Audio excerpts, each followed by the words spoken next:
Hey everybody, welcome to the storeroom slash world headquarters. It's Mother's Day. Happy Mother's Day to all the mothers out there. Got a great moment this afternoon. Somebody who's working with me on Thrive in Iowa is going to talk about the experience of being the mom who is doing it all and has a need to feel a little better than she had in the past. So I'm going to bring on who's going to talk about what her experience has been. And hopefully she'll be with us here in just a second. So this is it's a kind of a overcast, thunderstormy day in Iowa. And so hopefully we'll have the coverage that we need to do the video. Jonna, good afternoon. How are you? Good. How are you? I'm great. Happy Mother's Day. I'm just about to get in the car and go over and see my mom in Cedar Rapids. You're celebrating in Cedar Falls? Yes. So you have been working with me for just a few weeks now, and you had the experience of being a mom who did it all, working full time, taking care of your little one. First, tell us how many children you have and their ages. I have one daughter. One is enough, and she is going to be 5 this summer. All right. So not even to the kindergarten thing yet. No, not yet. I'm tired. We're so close. I'm tired. We're close. So you've been thriving for how long? Since March, so almost 2.5 months now. I think I started March 1st-ish. So you do all that working and all that momming. What difference did Thrive make for you? I think the biggest thing is energy. It's got to be energy because I'm tired. I got laundry, I got dishes, I got a real job. I got to make sure everybody has what they need to go in the right place. And there's only one of me. And so I did a lot of coffee drinking. And I remember that. yeah, I was just tired all the time. So I think energy is probably the biggest thing. Secondary to that, just feeling better and being able to be more engaged with my kid.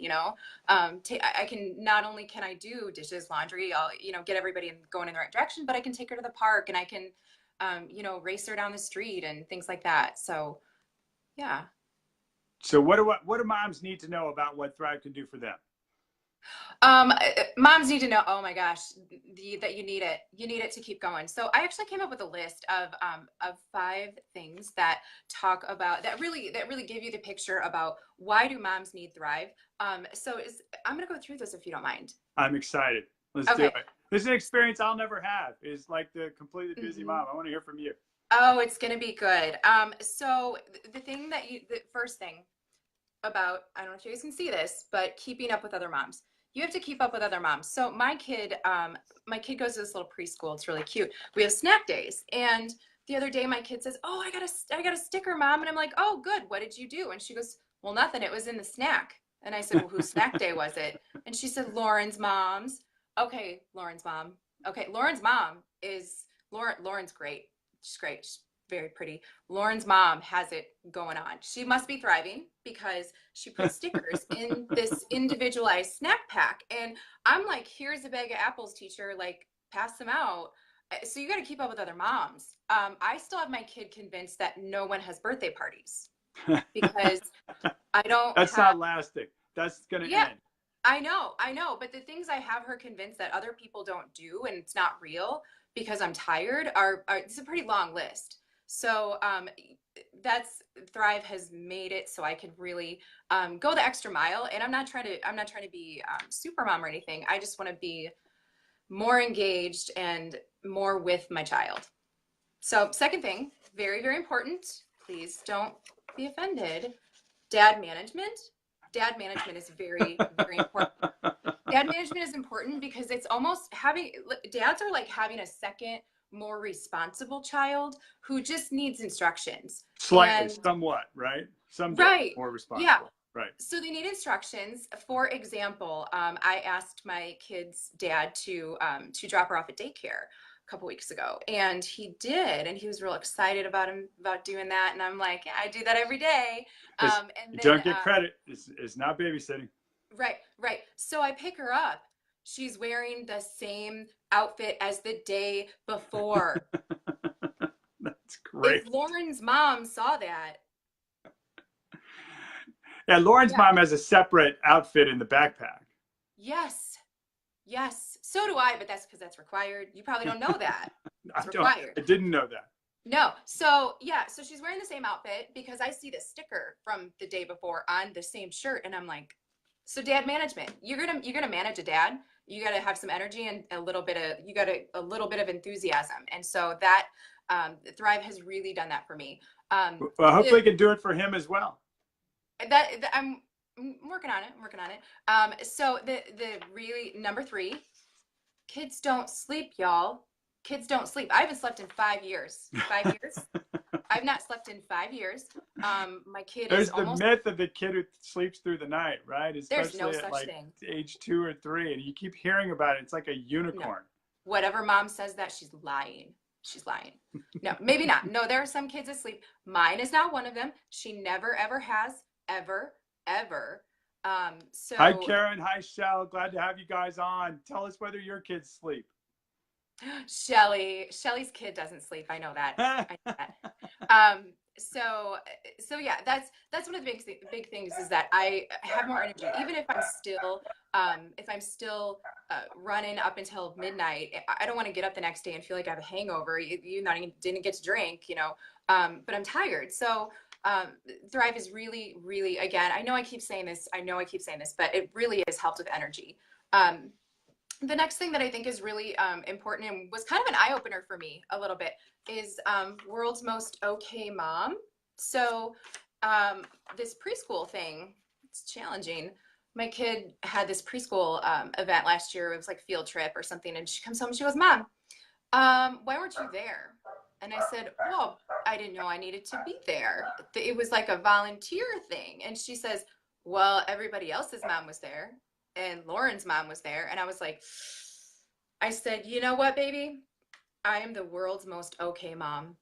And she goes, okay, yeah, you are. And I said, all right. And, you know, for a minute, I was like, shoot, like, am I the world's most okay mom? Is that what I want to be? And kind of like you talked about that the midlife surrender where you're just like, no, I'm fat.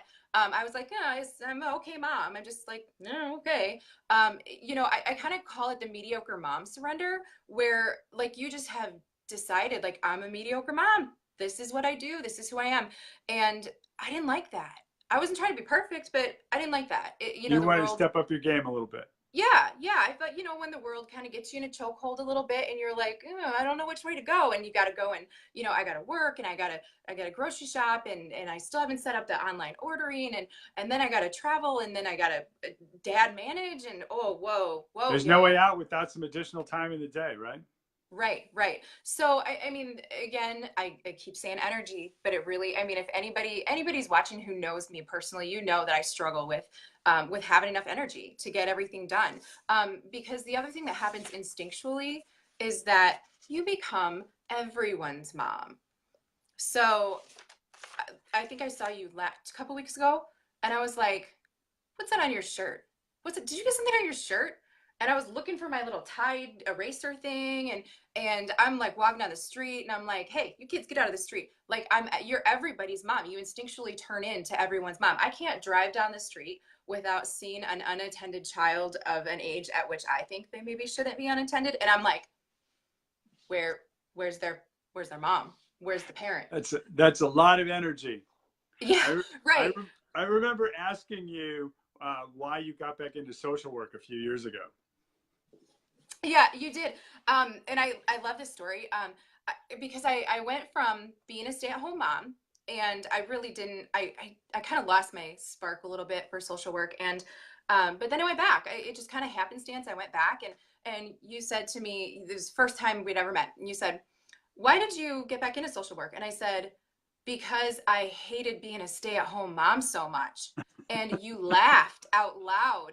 And I thought, good, someone else feels the same way that I do because it is for some people. It is for all you stay-at-home moms out there. I'm very excited if you love it. I did not love it. I'm not built that way. And it's not for everybody. And so I thought, brilliant idea. I'm gonna not only have this little lady that I take care of, but I'm gonna go back to work. And I didn't just go back to work. I went to like a real real corporate job. And so then now I'm like, I don't have any time in my life. So I need more time, more energy, more dad managing skills. So yeah, I really did. I was not good at being a stay-at-home mom, Well, and there's a lot of truth so I in just this thought I would idea add to that plate. that women are expected to do it all, right? And that, you know, you're expected to manage the house, do Yeah. the work, and take care of the kids. And that was the part that I was laughing at, is that those expectations are not meetable. It's a myth. And it is great to have an opportunity to have a stay-at-home mom where you can do that. It's fantastic. Many of them can't. None of the women in my Yes. family were ever able to have the choice to not work and or to not take care of the kids. And so I've watched, you know, a couple generations of them now just work themselves to the bone. And so it's very special to me that there's any way that you can get energy from a way that's not going to harm your body, and feel better, you know, have a little more focus around, you know, when I talk about mental clarity and focus in my job, that's the same thing you're describing with the dad management piece Mm-hmm. and the world's most okay mom. All you're saying is Yep. you want to be a little sharper on that game on a day-to-day basis. And it really makes me feel great to know that you've had that experience even in the short time that you've been doing it. Again, neither of us have a ton of experience with it, but we do know other thrivers who've been doing this for almost 5 years. They say the same thing. They have great results. What a wonderful thing to talk about on Mother's Day. What a great gift that would be for the busy moms out there. So thank you, Jonna, for joining us. If you are interested in the 3 simple steps that are changing lives all across the country that affect these busy moms, get in touch with us. Put a comment at the bottom of this, private message either of us. Get in contact with Jonna. Jonna wants to talk to you if you're a mom who feels like she doesn't have any energy anymore. And, you know, again, go enjoy your Mother's Day. Thanks, Jonna. Absolutely. Thank you.